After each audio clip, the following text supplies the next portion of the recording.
Hello, welcome to my top 10 manliest anime characters. First off, for introductions, let me introduce my friends Matthew and Leo. They will be giving their opinions on these characters and helping me along the way. And if you don't like it, it's our opinion. Shut up. But enough fucking around. Let's start this. Oh god. Number 10, Chad from Bleach. Now, Chad is a pretty good character. He's strong and silent, hence strong and silent type. But his powers were always something of controversy up until recently, where they're like, "Oh, he's a full bringer. There you go. We have a classification for him now." But anyway, this is why they're manly, not why we like them. So let's just get on with the point. First reason why we think Chad is manly, he took all the Quincy's attacks and just to save his friends. And not even his friends, enemies too. Exactly, some of his enemies too. He just wasn't gonna. He was gonna. They weren't enemies at the time. They were more. They were in the same position they were. Exactly. He just wanted to save everyone. And even before when Chad was first introduced, he also has pretty good morals, which I could also consider manly for. Yeah. Like he knows that he can fight back. He knows he can easily beat the people, but he won't fight back. He'll just take Unless it. He absolutely has to. Unless he absolutely has to. And even then, he'll still hold back. And then, of course, he's also manly because he just wants to protect people, like little pet parakeet thing. It was a kid soul trapped in like a parakeet, some type of bird in a cage. And then a hollow was using it to hunt people and kill them. And then Chad, even though at this point he didn't have unlocked his spirit pressure, so he couldn't see this hollow, he still fought it. And even in his normal human form, he could punch hard enough to almost kill this thing. But anyway, that's why we think Chad's pretty manly. On to the next one. Number 9, Shunsui Kiaruka. I can't pronounce his name, but it's Shunsui.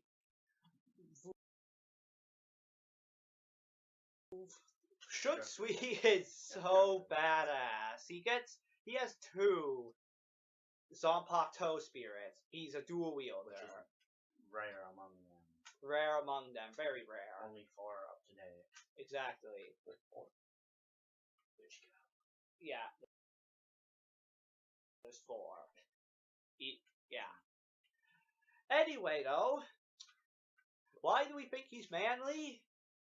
He has a pink coat.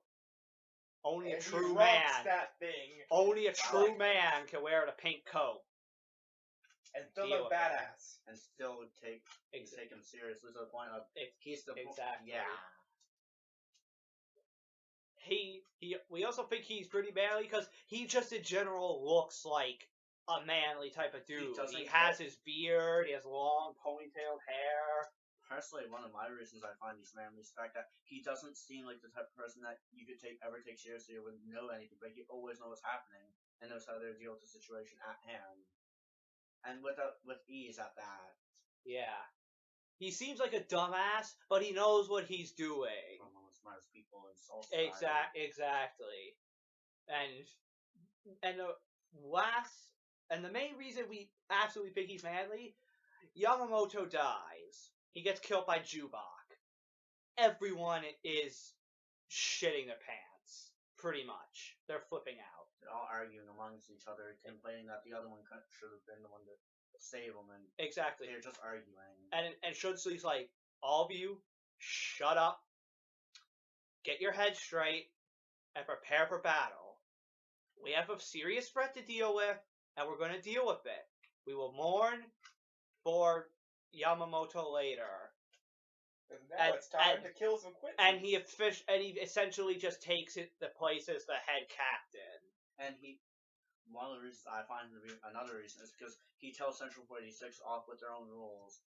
Also that, he doesn't take shit from idiots like Central 46. They don't know what the fuck they're doing. I don't know why Yamamoto ever listened to them anyway. But anyway, number 9, Shunsui. Pretty damn manly. Number 8, Asuma from Naruto. First reason on why well, he just looks manly. A lot of these characters just look manly, first off.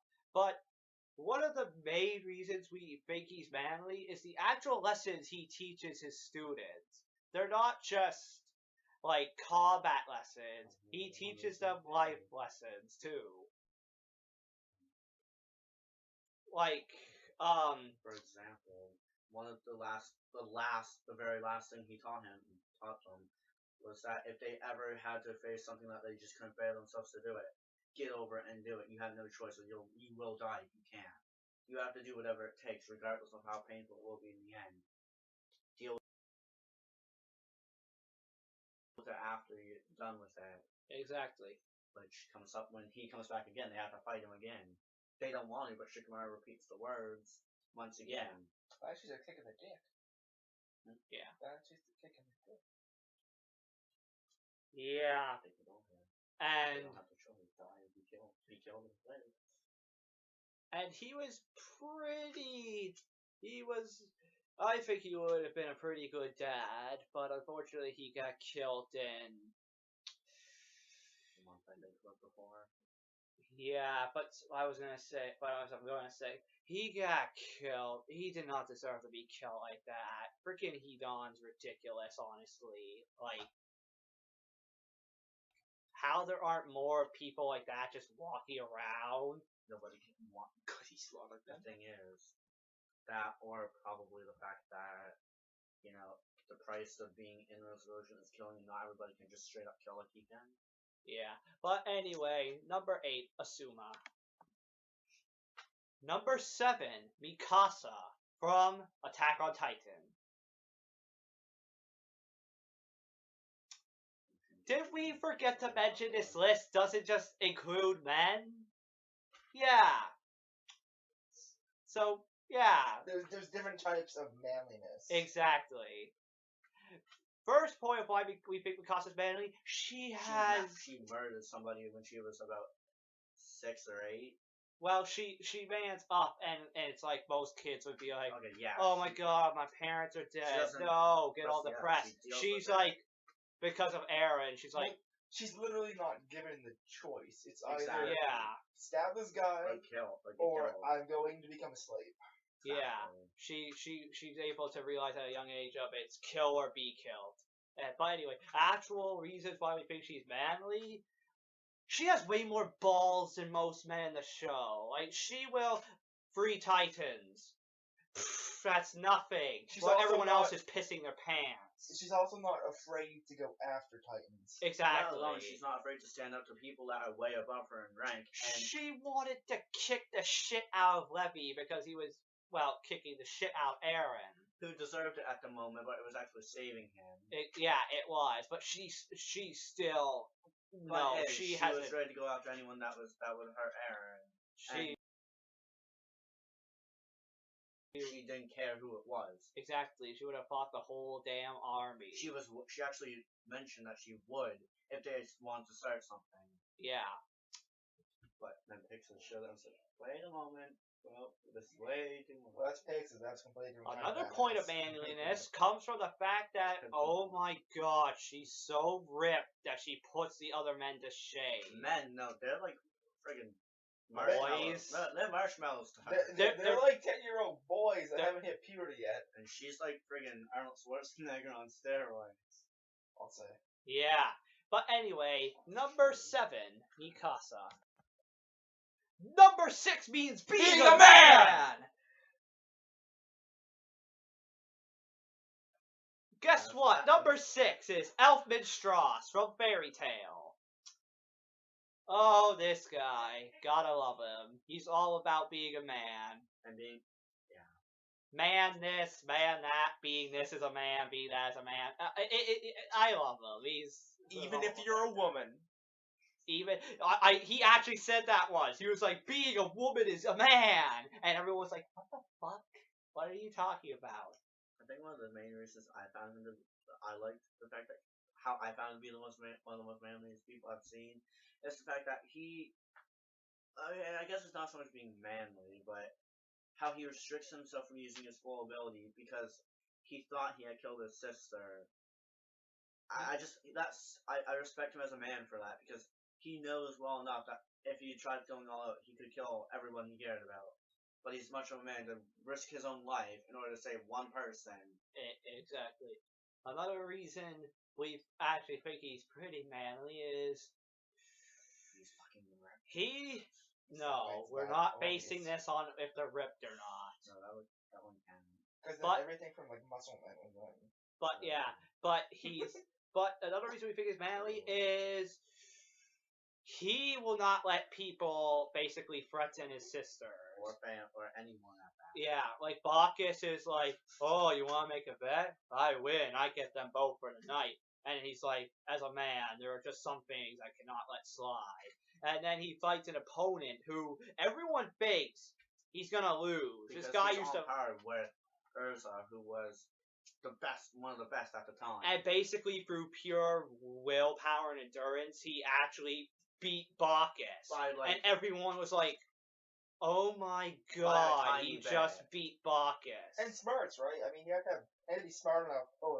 The fact that he was smart enough to try and instead of actually using his speed or strength, like how he normally thinks, he actually thought and was like, hey, instead of actually trying to fight this guy outright, let's see if I can outlast him. Couldn't he just turn the giant beast form that he did in the Phantom arc and just crush him? No, the actual form isn't that big. It's only that big when he loses control. His actual form is still normal size, so it wouldn't have helped him. Okay. And plus he had like Were Tiger, Lizard Man. He had that. Didn't he win with Lizard Man? Yeah. Yeah, that's how he won. Because the scales were the hardest thing ever. Exactly. Well, one of the hardest things. It was hard enough to outlast the Drunken Eagle. Yeah. Or Drunken Hawk. Yeah, no, it was Eagle or Hawk. It's one. No, it was Eagle because it was Eagle. Because America. Raw America. Anyway, yeah, Elfman because it's Elfman. Deal with it. What else do you need? Exactly.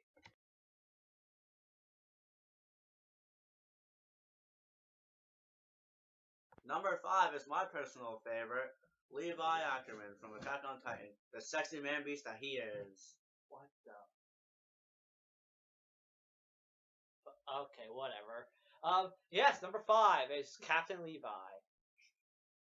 Why do we think he's manly? Because he's a sexy man beast? No. Other than the obvious fact that he's a sexy man beast, what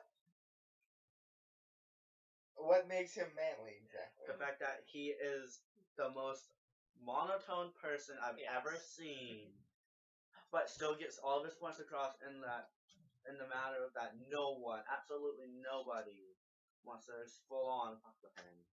That's one point actually, is he doesn't take shit from anyone. If it's something that he wants to do, he does it. As far as I'm concerned, his most manly trait is the fact that he is the literal strongest in that whole army, while everyone else just sits around with their thumbs up their ass, pretty much thinking, "Oh God, no, the Titans! What are we gonna do?" I think Levy's might as well be a god to everybody. Are you kidding me? Well, he is. Might as well be a god. Do you fucking see him? He is. And then Levy, whatever Titans show up, doesn't care. He just kills them. They're easy as shit. He even insults them by telling them to take it like the men they are. Yeah, when they cry in pain, he's just like, "Oh, stop being such a bitch." Like, you know you're a man when you can tell the overgrown thing that everyone fears to shut the hell up. What I don't get is why they don't train their goddamn fucking army to be like him. Exactly. At least a little bit. If they had at least a full-on 10-member squad of Levy, they'd win. They would full-on destroy everything. Yeah, But anyway, number 5, Levi from Attack on Titan. Number 4 is a tie between Alex Louise Armstrong from Full Metal Alchemist Brotherhood and Sig Curtis, again from Full Metal Alchemist Brotherhood.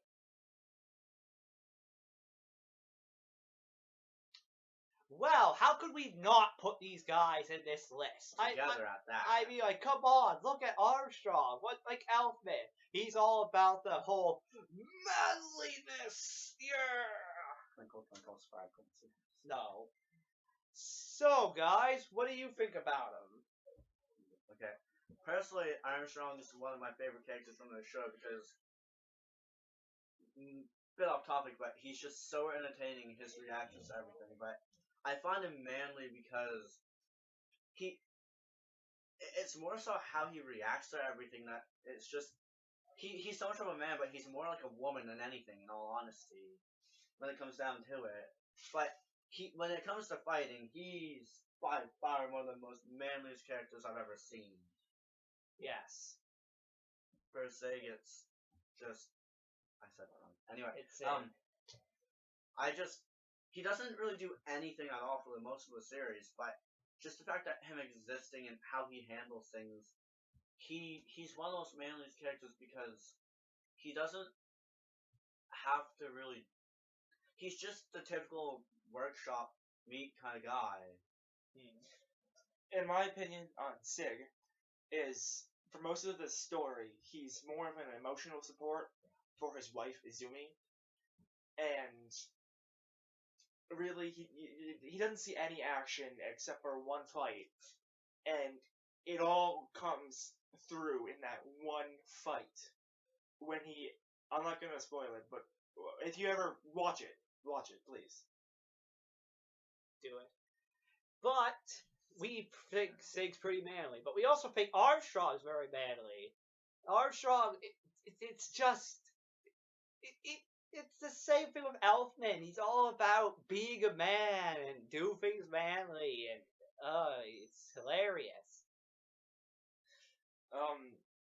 In my opinion, I think Armstrong, like Liam said, is probably the most funny in how he reacts to all the situations that he is brought into, and What I found really manly about Armstrong for me, because this is a bit of an emotional moment for me personally, and I know it's for Matthew. It's when Mace Hughes' funeral. Armstrong was also one of the people that cried, and for me, that really showed that he not only cared for him as a friend, but more as a brother, and that they were all more connected than he thought they were. And I just found that to be like what a real man would really do if he had a friend that died. Only true men, even the strongest of men, can cry. except for your Bradley, because he's a fucking cunt. Yo, Fear of Bradley, we don't talk about that. Bradley's an emotionless prick, but no, anyway. he was bred to have emotion. Whatever. He just doesn't like it. Alright.